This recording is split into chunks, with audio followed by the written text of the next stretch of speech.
we talked to Tomoya China, who was he probably spoke English better than any of the other Japanese people, and he was awesome in the movie. But there were a lot of props that were required that won't be required for a lot of the other scenes. Like we needed dynamite stick. We needed just a suit for Tomoya that would fit him. I mean, I had to go out and buy that still. We needed a costume for one of the characters, Silly Wonka.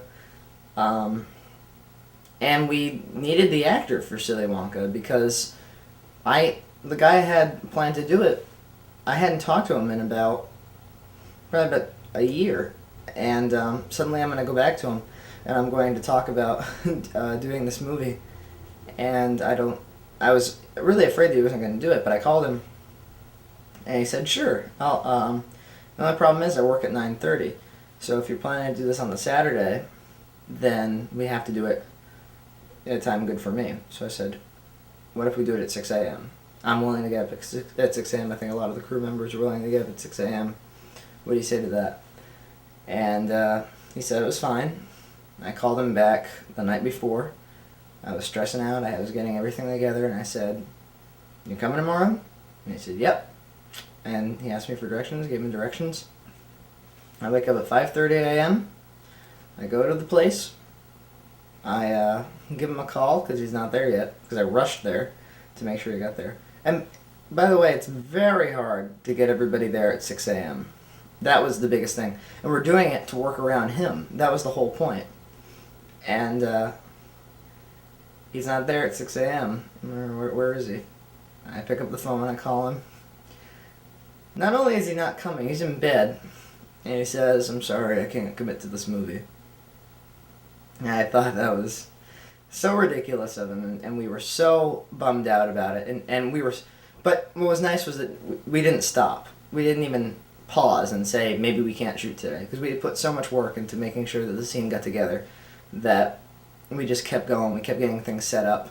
We were getting like the casket up there and everything, and then Eddie Nicolau, one of the crew members with Corey Huntington, they were bringing Alan and Tomoya to the set with the smoke machine we needed, and I said, guys, we don't have a Silly Wonka, and they thought that meant we're not shooting today, which they were bummed out about because they worked so hard, and I just said, congratulations, Eddie, you're playing Silly Wonka, which he was pretty excited about, and he did such a good job, much better job than Nate would have probably done, the guy who was originally set to play him.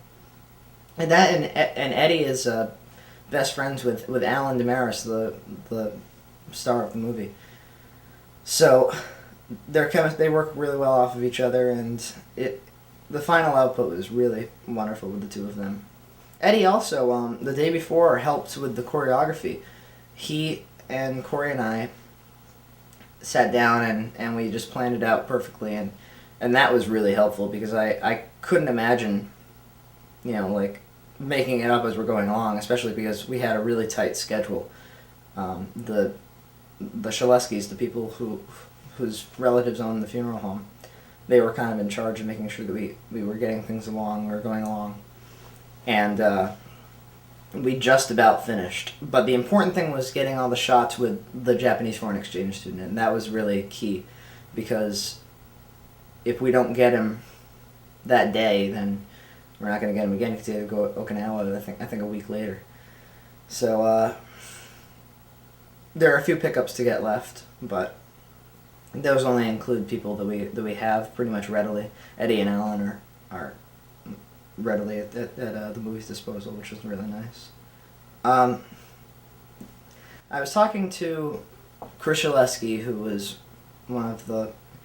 he was related to the funeral home members, and he said, is there anything I can get for you? And he's into getting like kind of smoke machines and things like that. I asked him to get a smoke machine. I thought that'd be kind of interesting to have the Japanese foreign exchange student appear out of smoke, and he said sure. So I'm stressing out the night before, trying to get everything prepared, and Corey Huntington asked me if there's anything he can do for me. And I gave him a 20, and I said, go to this place in Swansea and pick up the smoke machine for me.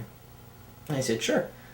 And No, I didn't know that the place closed at like 5 p.m. on a Friday night, and I didn't expect them to think that either. And Corey went with Eddie, and they got there and it was closed. So they find out that this other place, Rick's Music World, was open. And they sold it, and yeah, it was a $20 rental, which wasn't too bad, but that means that the shot with the smoke machine in it it's a $20 shot, and that's kind of an expensive shot for such a low budget movie. We shot the movie entirely on digital, which is only practical for us because we don't have the film camera and we wouldn't know how to use it anyway, and we don't have the equipment to edit with film.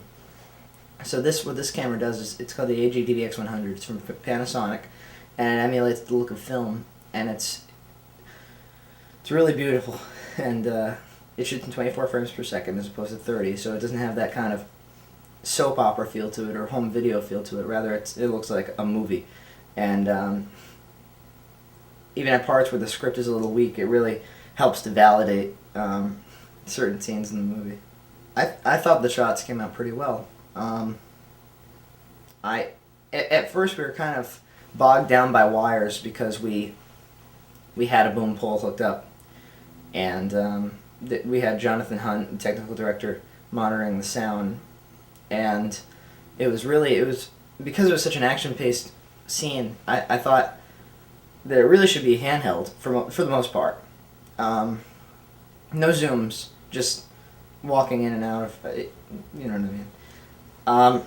So I was really bogged down by the wires that everybody had hooked up to the camera. So eventually I convinced my co-producer Will that we can't have a boom pole hooked up to it for that scene, and we should rather use the on-camera mic. And the handheld shots ended up looking really nice. Alan Damaris's performance was very good. I was very impressed by him. I hope he keeps it up because he was really wonderful. He's a very animated human being as it is, and he's perfect for the role. I really like his acting style. I like the fact that I don't really have to tell him too much about what's going on because he already understands, for one, and for two, he has a lot of ideas as it is, and he kind of every take he tries something a little different so that I have a lot of things to work with, and that's really nice. Eddie Nicolau, after he did the character, because it was such short notice, he didn't really know how he was supposed to perform the character. Luckily, it was just a fight scene. There wasn't much dialogue, and he didn't really have to act out, the personality in Silly Wonka. But he wanted to know who he is, and because I was just so impressed by his acting, I said he's whatever you want him to be. Just say his dialogue, but give him a character. And I really liked the fact that Eddie talked to me about his character as much as he did, because that's the kind of thing you need on a set like this when you're not really paying people a whole lot. The night before, about a month prior to the scene, I knew it was coming up. I knew that we probably would have to end up doing it, and I called for a gunshot to Moya, the Japanese student, and I didn't know how we were going to do that because it's pretty difficult to make it look right.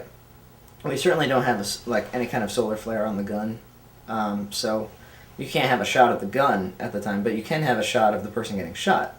Now, the idea was to have a squib. Now, a squib is a little blood packet that's hooked up to a negative and positive charge, electric charge, and it kind of just pops out the blood out of a rip in a t-shirt, and it gives the effect of a nice looking shot.